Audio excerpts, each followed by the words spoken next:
بسم الله الرحمن الرحيم. اللهم صل على سيدنا ومولانا محمد وعلى ال سيدنا ومولانا محمد وبارك وسلم وصلي عليه. رب زدنا علما، رب اشرح لي صدري ويسر لي امري. قال اهل الحق د دې نه کنه ها د شاته ربط ده. دا پرون سبق کې موږ دا خبرې کړې وې چې لکه په دې علم الكلام کې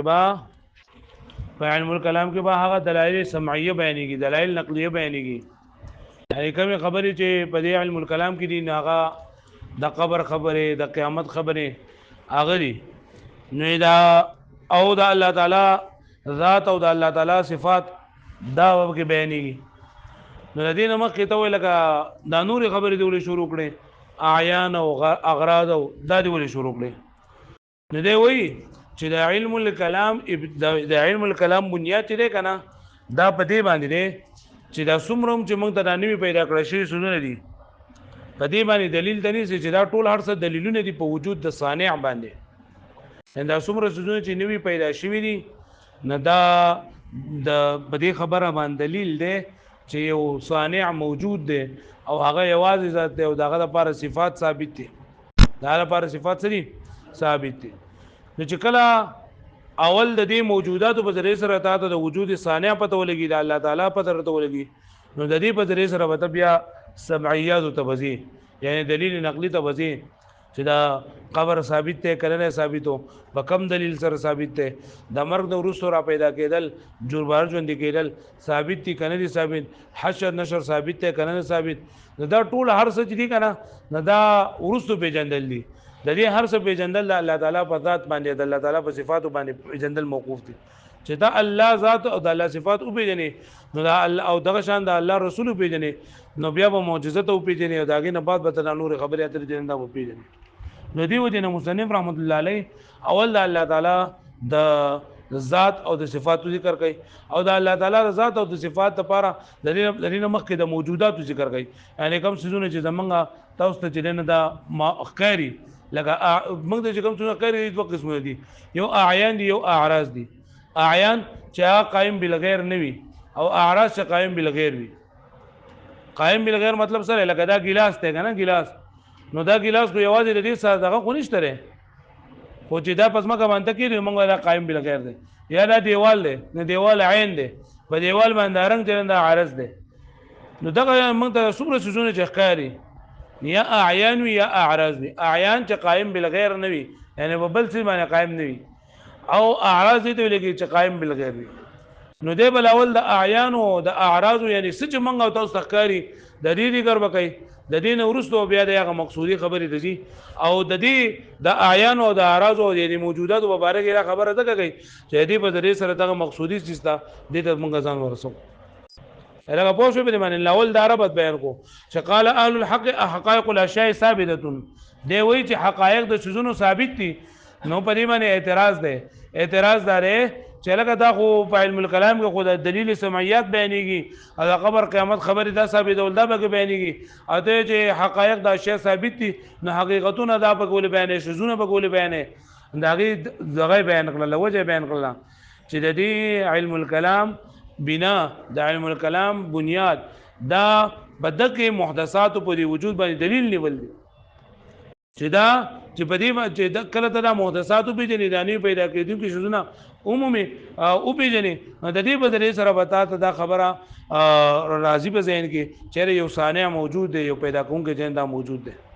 ندی ولین الله پر الله پاک د ذات او د الله پاک د صفاتو ذکر کوي او د الله پاک د ذات او د صفاتو لپاره مخکې ضروري ده چې کم دا اعیان او اعراض دی په باره کې خبر وکړي شي. نو اول به اعیان اعراض بیانې، بیا ول الله تعالی صفات بیانې چې الله پاک لپاره کوم صفات ثابت دي. چې کله دا خبره واضح شي چې بیا به دلیل سمعیات بیانې هغه 350 صفحې نو ورسو چې عذاب قبر دې دا حق دی،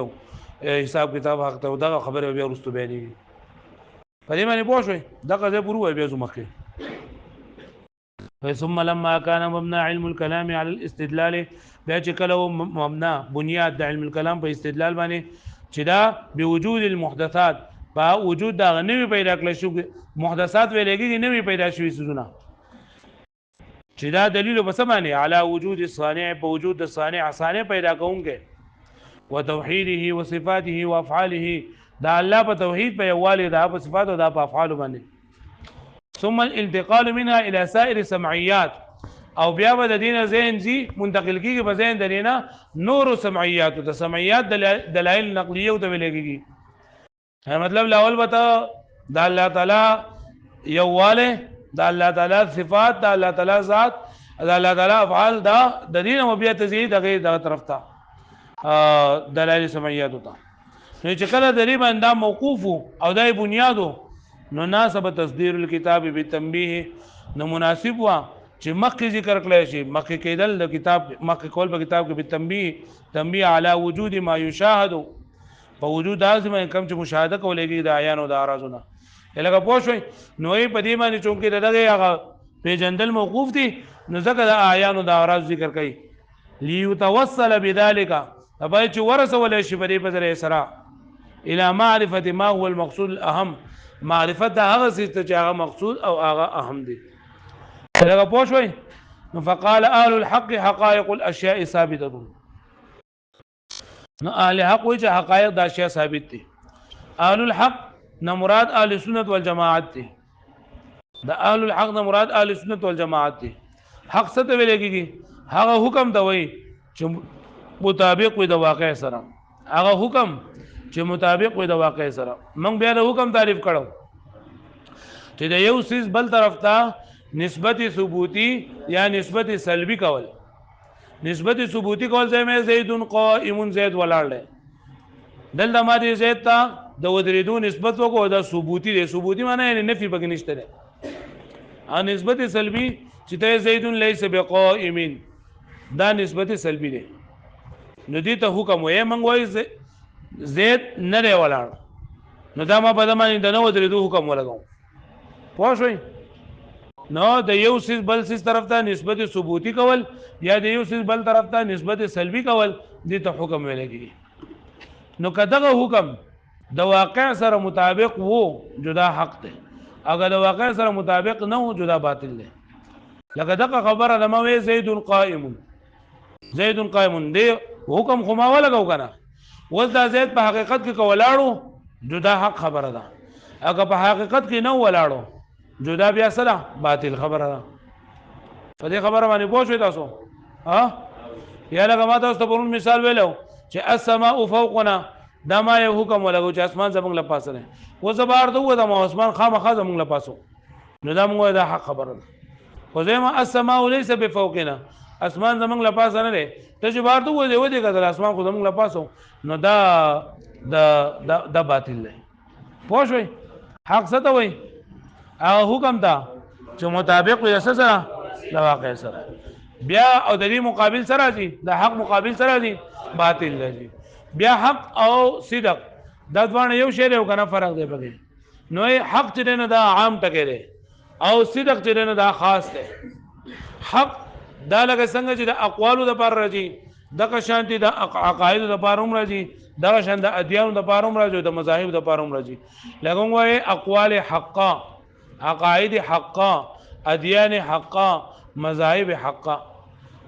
او صدق دې نه صرف د اقوال سره راځي. ته دې ویلای شي چې اقوال صادقه خو دې نه ویلای چې ادیان صادقه یا عقاید صادقه مذاهب صادقه نه ویلای. نو حق دا عام دی او صدق دا سره خاص دی. صدق صرف او صرف اقوالو کې راځي او حق دې دا اقوال سره هم راځي د عقاید سره هم راځي د مذاهب سره هم راځي. دا دې پوره ګوره قال اهل الحق اهل الحق وي حق څه ته وایي وهو الحكم المطابق للواقع هغه حکم چې مطابق وي د سره واقع سره هغه حکم او حکم څه ته وایي حکم څه ته وایي د یو سیس بل سیس طرف ته نسبت ثبوتی کول یا نسبت سلبی کول. نو کدا نسبت ثبوتی یا سلبی دا واقع مطابق وي جو حق ده اگر مطابق نه جو سره يطلق على الاقوال د حق اطلاق کولېږي په اقوال باندې هم والعقائد او په عقاید باندې هم والاديان په اديان باندې هم او په مذاهب باندې هم. وځ چې حق ولېږي هغه حکم د مطابق وي د واقع سره نو دا ولی په دې باندې دلالت کوي دا حقيقي معنی ده. د حق د پاره د اقوال اقوال لپاره چې د حق استعمالي دا دی حقيقي معنی ده په نورو معنی کې چې دا استعمالي د ادیانو لپاره د مذاهبو لپاره نو دا دی مجازي معنی ده سمانه نه مجازي معنی ده او د حقيقي معنی او د مجازي معنی په منځ کې چې دا د جامع موجود وي نه لکه جامع سره نه به اعتبار اشتمالها على ذلك د وجه د دینه چې په دې کې اعتبار کړل شي چې دا مشتمل دی پرې باندې یعنی دا ادیان او مذاهب او دا چې د حکم مطابق للواقع په دې کې چونکه دا په دې کې شامل دي نو ځکه دې دا د حق اطلاق په دې باندې کېږي الګه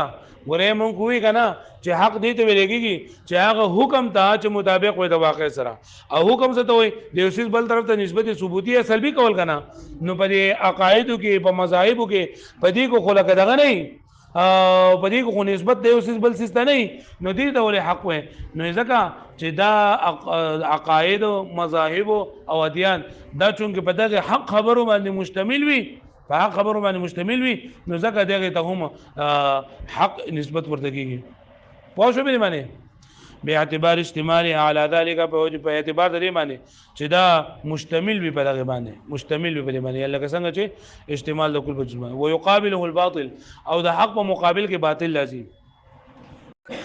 واما الصدق او چې صدق ده فقد شاع في الاقوال خاصه پس دا استعمالولېږي په اقوالو کې خاص طور باندې یعنی مطلب دا کنه چې صرف اقوال صادقه ولېږي او ادیان صادقه مذاهب صادقه دا نه ولېږي وقد يفرق بينهما وکلا کلا په دې حق او په صدق په منځ کې فرق کولېږي کله کله د حق او د صدق په منځ کې څه کولېږي فرق کولېږي او فرق په اسانه الفاظو کې دا دی کنه چې کله دې قضیه کې دنه موږ د دې لحاظ وکړو چې دا واقع د حکم مطابق ده جدا حق ده او کدی شي نسبت وکړي چې دا حکم د مطابق د حق دا حکم د واقع مطابق ده جدا صدق ده لکه پوه شو به معنی ها چې دا حکم کدی د وګوري چې په قضیه کې دنه کدی لحاظ وکړي شي چې دا حکم دا واقع د حکم مطابق ده واقع د حکم مطابق ده نو دیتا حق ویلې کېږي او کدی ته وګوري کدی له وکړي شي چې دا حکم د واقع مطابق دنده صدق ده ګوره منګه دا خبر وکړه چې کله دوا راشي یو کو چې راشي نو به یو کې ځوان مراد غستې شي خدایم السماء فوقنا دا ما یو خبر وکړه دا یو قضیه ده او دا د واقع سره مطابق و نو کدی ته وګوري چې زما د حکم د واقع سره مطابق ده جدا حق ده او د صدق ده او کدی ته وګوري چې دا واقع زما د قول سره مطابق ده واقع زما یقول سره مطابق ده مطلب دی کنه چې زه مې السماء فوقنا اسمان خو زمنګ لپاسه دی کنه دا خبره خو صحیح ده کنه په واقع خو لپاسه صحیح ده خو چې زدل دی مې السماء تحتنا اسمان زمنګ لاندې دی نو دا خبره د واقع چې نه ده د حق مطابق واقع د حکم مطابق نه ده الهغه په دې خبره باندې پوه شئ ها وس یو خبره رسم کړي شي چې هغه د واقع مطابق یي او هغه رښتیا نه د واقع مطابق او رښتیا لکه حق او رښتیا نو رښتیا خو حق نه رښتیا خو حق نه لکه ډېر شي دینونه دي کنه خلکو ځان خبر جوړ کړی دا زه ملګا دا یو کسته او هغه ځان پور یو سیستړل لري ځان ته سیره لګول سیره زه ملګا دا خو منظره لري نو دا شکل خو د منظری دی او ځکه چې سیره د منځري لګوله خو په واقع خو نه دی کنه نو د حکم خو د خبرې مطابق دی لکه ملګه دا منظره دی نو حکم خو د واقع مطابق دی رښتیا ده ځکه چې ځان ته دغه خو په حقیقت کې خودس نه لګنه په واقع کې خودس نه پوه شئ و بان المطابقه تعتبر في حق من جانب الواقع چې مطابقت اعتبار کولېږي په حق کې من جانب الواقع د واقع چې کدی د ګوري چې دا واقع د حکم مطابق ده جدا حق ده واقع د حکم مطابق ده جو سره وفي الصدق من جانب الحكم او په صدق کې د جانب د حکم دی کړي د ګوري چې دا حکم چې نه دا واقع سره مطابق ده سره صدق ده لکه پوه شو به معنی فمانا صدق الحكم نو موږ وایو لکه دا حکم صادق دی دې مطلب سره مطابقته للواقع چې دا حکم مطابق دی د واقع سره ومانا حقیقته او چې موږ دا خبره حق ده دې مطلب مطابقت الواقع ایاه چې دا چې مطابقت د واقع د حکم سره لکه اسانه خبره ده شوې چې دوانه یو خبره ده چې حکم مطابق وي د واقع سره واقع مطابق وي د حق سره دا حکم سره یو خبره ده خو کله دې طرف نه ورته ګوري چې دا حکم واقع دی دا حکم مطابق د واقع جدا صدق دی او کله در وګوري چې دا واقع مطابق د حکم جدا حق دی هغه پوه شئ ګرانه دا خبره حکم مطابق د واقع واقع مطابق د حکم که حکم مطابق د واقع وو جو صدق دی او که واقع مطابق د حکم وو جو سره پوه شو به معنی بیا وی حقائق الاشیاء قال اهل الحق نو اهل الحق حق خبر وشولا بیا وی حقائق الاشیاء نو حقائق جمع د حقیقت ته حقیقت او ماهیت څه ته ویل کېږي نو ماته اوس د دې و تعریف کوي چې حقیقت او ماهیت دې ته ویل کېږي چې د صد وجه نه غسیز موجود وي هغه ته حقیقت وي چې د صد وجه نه غسیز موجود وي هغه ته څه وي حقیقت لکه ماته اوس ته وي چې چې نو چې جوړ شوی دی د دریو څلور سيزونه د اوبونه او د چینا او د چینینا او د پيونه او د دې سره د اور ضرورت هم دی د لوخ ضرورت هم دی د دې نه دا چې جوړیږي او کته دې دا سيزونه وباسي لکه د چی په ځای باندې ورته مالګه واچي او د چینی په ځای باندې ورته پکې اوبه واچي او ورته پکې مثالي واچي نو هغه ته چې ویل کېږي هغه دا چې حقیقت نه او د سنه چې د اساس جوړ شوی د سره وجه نه چې د اساس هغه سیز وي هغه د حقیقت او ماهیت ویل کېږي لکه موږ وایو انسان دی د انسان د سنه جوړ دی انسان د دوه څه جوړ دی د حیوان او د ناطق نه حیوان چې حساب اخلي او دویم دا چې خبري وکړي و چې دا دوه خبرې په انسان کې نه وي نو دا انسان حیوان ناطق نشي کېدی انسان چې دوه خبرې پکې نه وي لکه وګوره یو خر دی خر نو حیوان خوده خو ناطق نه دی نو انسان ورته نشي ویلی یا ګټه ده نو ګټه کې حیوان هم نه دی ناطق هم نه دی نو ته ورته نشي ویلی نو د څه د وجې نه دی داسې وي دی ته حقیقت ویل کېږي لکه موږ وایو د انسان حقیقت حیوان ناطق دی ځکه چې دا دوه خبرې پکې نه نو انسان کېدی شي و دې نه علاوه دا نور خبرې که په انسان کې نه جو خیر انسان کېدی شي لکه ضاحک دی نو که انسان ضاحک نه وي بیا هم انسان کېدی شي که نه یا قاری دی یا کاتب دی خو چې دا نه وي بیا هم انسان کېدی شي که نه نو دا د انسان حقیقت نه دی دا ذهق او کتابت او دا د انسان حقیقت نه دی بلکې د انسان حقیقت څه دی حیوان ناطق سره نو حقائق الاشیاء ثابته حقیقت الشیء وماهیته حقیقت الشیء او ماهیت الشیء حقیقت او ماهیت یو شی دی کنه باندې جدا جدا دي نو بری کوس بل خبره کوم حقیقت الشیء وماهیته حقیقت یو شی او ماهیت څه دی لګیږي ما به الشیء هو چې داغه په ذریعہ سره داسیس دغسیس ګرځي چې داغه په ذریعہ سره داسیس دغسیس ګرځي لکه انسان نو دا یو سیس دی کنه دا څه په ذریعہ سره انسان دی د حیوان ناطق په ذریعہ سره یا لکه روټۍ ده نو روټۍ د څه په ذریعہ سره ده لکه یو پکې دغه پکې اوړه پکې او پکې او اور پکې نو دا په دې په ځمانه ډوډۍ ده پوه شئ ادا د ذاتيات ویلې چې ای بغیر نه شي وجود نه کله حیوان الناطق للانسان لکه حیوان ناطق شو د انسان لپاره بخلاف مثل الزاهق په خلاف دا دین چې لکه زاهق او الکاتب وکاتب مما يمكن چې ممکن تصور د انسان بغیر د دین یعنی د زاهق نه بغیر هم انسان کې دی شي فانه من العوارض دا د عوارض دي لکه پوه شئ وقد يقال د دې ځنه دا خبره کوي چې حقیقت او ماهیت یو شی دی او کنه په دې کې فرق دی نوې چې د یوسیز لپاره حقیقت او ماهیت خو په اصل کې یو شی دی خو په دې کې فرق اعتباری دی یعنی په یو اعتبار سره د حقیقت وي او په بل اعتبار سره د ماهیت وي و یو شی چې دی کنه داغه مختلف صورتونه کې دي شي مختلف جهاتونو باندې داغه مختلف نمونه کې دي شي پوه شئ لکه یو انسان دی نو کدی د ګوري چیرې دا کاتب دی د کاتب هم کې دي شي د خیاط هم کې دي شي او د قاری هم کې دي شي نو یو انسان یو حیثیت په وجود خارجي کې دی هغه مطلب ما وی چیرې یو کس دی د هم قاری دی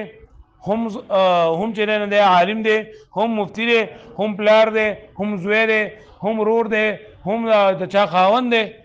وې خو نسبتونه بدلېږي نو په نسبت بدلېدو سره نوم بدلېږي نو کدی ته موږ سوچو کو چې د انسان حقیقت انسان په اصل کې جوړ د حیوان او د ناطق نه دی کومه دې ته سوچو کو چې دا انسان په اصل کې جوړ د څه نه دی د حیوان او د ناطق نه نو دا موږ وایو چې په دې اعتبار سره د انسان د پاره د حیوانات د حقیقت دی دا سره حقیقت ته او کدی ته وګوري چیرې د دې معین شخص مراد ده د انسان معین شخص مراد ده لکه زید ده عمر ده بکر ده وغیرہ او دې ته هو ضمیر راجع کول صحیح وي نو دې ته ویل کېږي هویه سور دی لګي هویت او که قطع نظر د دینه یعنی مطلب چې دې ته هم نه ګوري چې حیوان ناطق دی کنه دې ته ګوري چې عمر دی که زید دی او که خالد دی او کار سره خو قطع نظر د دې یو انسان خدای کنه نو کدی ته پکې نه ګوري چیرې دا قاری دی او که عالم دی او که مفتی دی او حیوان دی او که ناطق دی او کدی ته پکې نه ګوري خو چې بس اصلي دا ورته کوي نه دا ماهیت دی دې ته څه ویل کېږي ماهیت پوه شئ ماهیت ورته ویل کېږي نو د حقیقت د پاره دا چې کم څه نه لاسه جوړ یا به موجود وي هغه موږ وایو وقد یقال ویل کېږي انما به شیء هو چې بهشکه ما هذا به شیء هو چې دای په ځای سره لاسه دغه څه وي به اعتبار تحققه په اعتبار د وجود د دې سره چې دا شی موجود دی حقیقت دا سره حقیقت دی نو ستاسو څه نشو راځي حقیقت د عنقا موجود دی ځکه دا عنقا مرغۍ د دې وجود نشته اب حیات د دې وجود نشته پوهیږئ په دې معنی وباعتبار تشخصه هویت او به اعتبار د دې سره چې دې معین شخص مراد ده یا دې ته هو ضمیر تلنده راځي کیږي دې ته هویت ویل کیږي وما قطع نظر عن ذلك ماهیت او قطع نظر درینا یعنی چې مطلب اس ته بګیم نه ګوره او د انسان نه وګي دې ته ویل کیږي دا ماهیت دې ته ماهیت ویل کیږي نو حقیقت او ماهیت یو شی له فرق بګي اعتباری دي په یو اعتبار سره حقیقت او په بل اعتبار سره تسوي ماهیت او په بل اعتبار سره ته هویت وي الهغه پوه شوي بس ده دا خدا زور سبق په کو شنو واړو شابه سبب وګوره باندې نه ښه سبب وګوره زه په خپل خو باندې ورم ان شاء الله چې چانه مې وورم بیا باندې نه کوي شابه واړو